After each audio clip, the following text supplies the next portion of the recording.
अस्सलाम वालेकुम स्टूडेंट्स, कैसे हैं आप सब। उम्मीद करती हूँ आप सब बिल्कुल ठीक होंगे।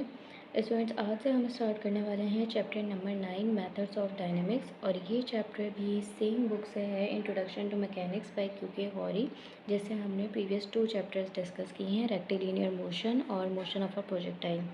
तो ये चैप्टर भी एग्ज़ाम पॉइंट ऑफ व्यू से इम्पॉर्टेंट है और एग्ज़ाम के सेक्शन सी में इस चैप्टर से क्वेश्चन आते हैं। तो इस चैप्टर के दो प्रिंसिपल्स हैं जो बहुत इम्पॉर्टेंट हैं। एक है principal of conservation of energy और सेकंड है principal of conservation of angular momentum. तो ये दो प्रिंसिपल हैं जो रिपीटेडली एग्ज़ाम में रिपीट होते हैं। हर साल इन दोनों में से कोई एक प्रिंसिपल एग्ज़ाम में ज़रूर आता है। तो आज हम डिस्कस करेंगे principal of conservation of energy और नेक्स्ट वीडियो में हम डिस्कस करेंगे इसका next principle of conservation of angular momentum.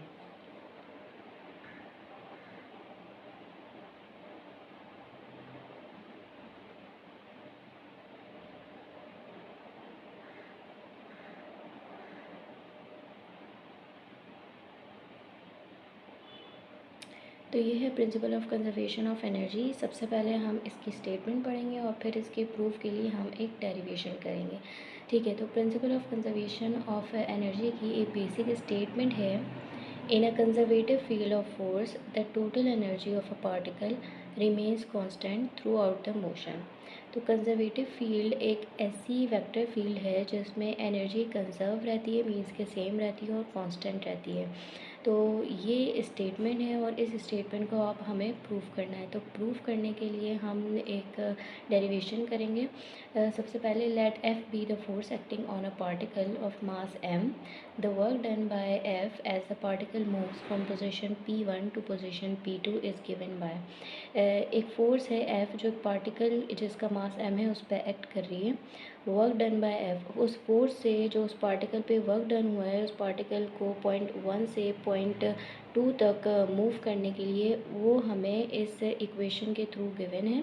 W is equal to P1 to P2 F dot D R. ये हमारे पास लिमिट्स हैं P1 टू P2 क्योंकि वो पार्टिकल मूव हुआ है पॉइंट 1 से पॉइंट 2 पे, और ये है उस पार्टिकल पे जो फोर्स अप्लाई हुई है और ये है डिस्प्लेसमेंट डी आर।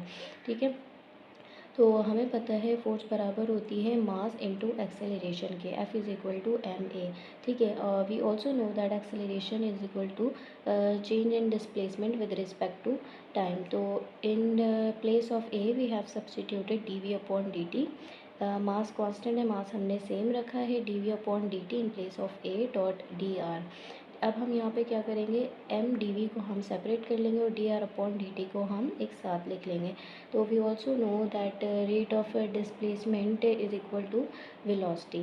तो यहाँ पे एम डी वी और D R upon D T बराबर हो गया वेलोसिटी के। ठीक है, तो हमारे पास एक इक्वेशन आ गई, W is equal to limits P1 to P2 M V and D we.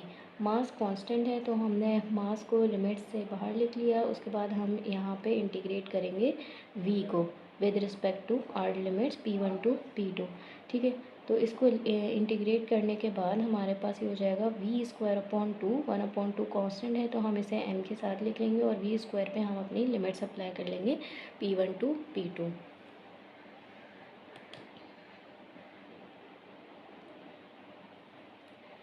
तो यहाँ पे ये लिमिट्स कुछ इस तरह से अप्लाई हो जाएंगी, V2 square minus V1 square. अब वी स्क्वायर पे हम लिमिट्स अप्लाई कर लेंगे तो ये हो जाएगा M upon two V two square minus V one square. ठीक है, तो एम अपॉन टू को हम वी टू स्क्वायर से मल्टीप्लाई करेंगे माइनस एम अपॉन टू को हम वी वन स्क्वायर से मल्टीप्लाई करेंगे तो हमारे पास कुछ इस तरह से इक्वेशन आ जाएगी। हमें पता है काइनेटिक एनर्जी बराबर होती है 1/2 एम वी स्क्वायर, ये इसका बेसिक फार्मूला है। अब क्योंकि यहाँ पे 1/2 एम वी टू स्क्वायर है तो ये काइनेटिक एनर्जी जिसको हम टी से रिप्रेजेंट करेंगे ये हो जाएगी T2, और ये वाली kinetic energy 1/2 M V one square, इसको हम रिप्रेजेंट करेंगे T1। तो kinetic energy at point 2 and kinetic energy at point 1 और पोजीशन 2 एंड पोजीशन 1, इसे हम कंसीडर कर लेंगे इक्वेशन नंबर 1। ये T1 और T2 रिप्रेजेंट कर रही हैं पार्टिकल की काइनेटिक एनर्जी को at times T1 and T2 corresponding to the positions P1 and P2। तो T2 जो है वो काइनेटिक एनर्जी है पॉइंट P2 पे और टाइम T2 पे, ठीक है। और काइनेटिक एनर्जी T1 रिप्रेजेंट कर रही है पॉइंट P2 पे। If the force F is conservative then there exists a potential V such that, अच्छा अब यहाँ पे एक चीज़ ये है, जैसे कि हमने इसके प्रिंसिपल में पढ़ा है कि ये जो फोर्स है ये कंजर्वेटिव है, कांस्टेंट है। तो जब फोर्स कंजर्वेटिव होती है तो पोटेंशियल एनर्जी भी एग्जिस्ट करती है, ठीक है। तो पोटेंशियल एनर्जी हमें गिवन है कुछ इस तरह से।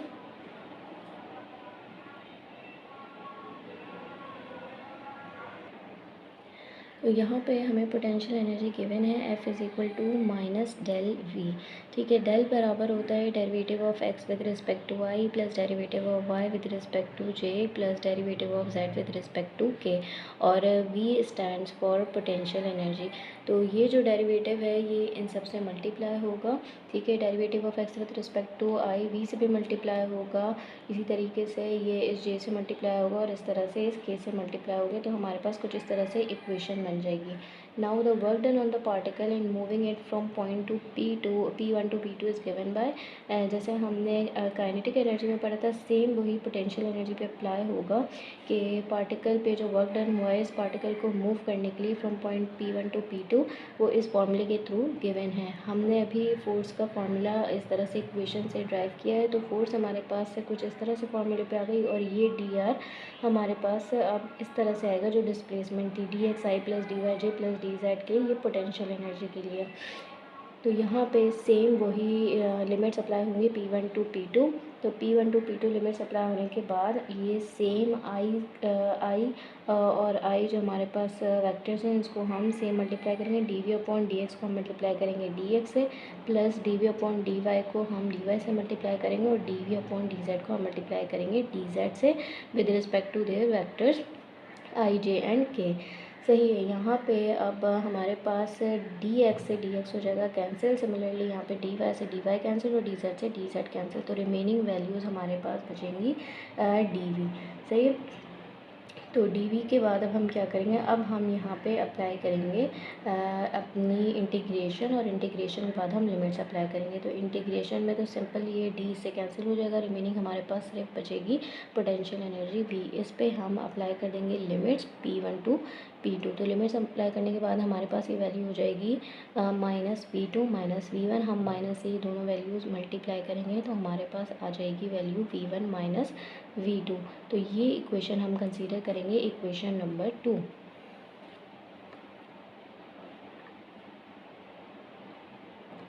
where V1 and V2 are potential energies of the particle at P1 and P2। जैसे T1 और T2 काइनेटिक एनर्जीज थी पार्टिकल की, उसी तरह से V1 और V2 उसी पार्टिकल की पोटेंशियल एनर्जी हैं at point P1 and P2।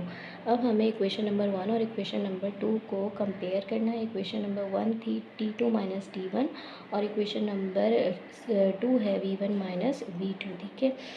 तो ये है पोटेंशियल एनर्जी इस पार्टिकल की, और ये थी काइनेटिक एनर्जी उसी पार्टिकल्स की।